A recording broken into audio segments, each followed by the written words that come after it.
আয়াত ৬০ أَمَّنْ خَلَقَ السَّمَاوَاتِ وَالْأَرْضَ وَأَنزَلَ لَكُم مِّنَ السَّمَاءِ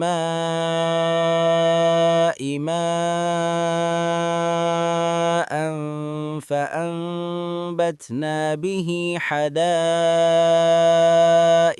ذَاتَ بَهْجَةٍ مَا كَانَ لَكُمْ أَن تُنبِتُوا شَجَرَهَا أَإِلَٰهٌ مَّعَ اللَّهِ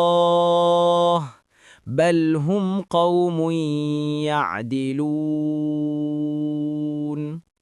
অনুবাদ: নাকি তিনি যিনি সৃষ্টি করেছেন আসমানসমূহ ও জমিন এবং আকাশ থেকে তোমাদের জন্য বর্ষণ করেন বৃষ্টি, তারপর আমরা তা দ্বারা মনোরম উদ্যান সৃষ্টি করি।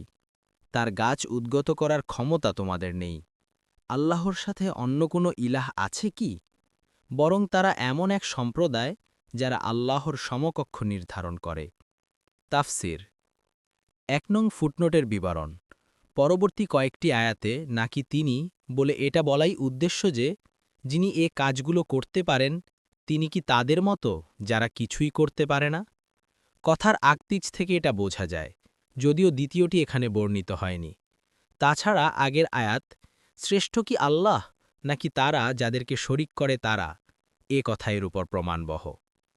২ নং ফুটনোটের বিবরণ। মূলে ইয়াদিলুন শব্দ এসেছে। এ শব্দটির পরে যদি বা অব্যয় যুক্ত হয়, তখন এর অর্থ হয় সমকক্ষ দাঁড় করানো, যেমন সূরা আল আনআমের প্রথম আয়াতে এসেছে। কিন্তু যদি এর পরে আন অব্যয় আসে, তখন এর অর্থ হয় কোনো কিছু ত্যাগ করে অন্য কিছু গ্রহণ করা। এ আয়াতে যেহেতু কোনো কিছুই উল্লেখ করা হয়নি, সেহেতু এর অর্থ নির্ধারণে দুটি মত এসেছে। ১. তারা এমন এক সম্প্রদায় যারা আল্লাহর সাথে সমকক্ষ দাঁড় করায়। ২. তারা এমন এক সম্প্রদায় যারা হককে পরিত্যাগ করে বাতিলকে গ্রহণ করেছে। তবে এখানে প্রথম অর্থটি বেশি গ্রহণযোগ্য।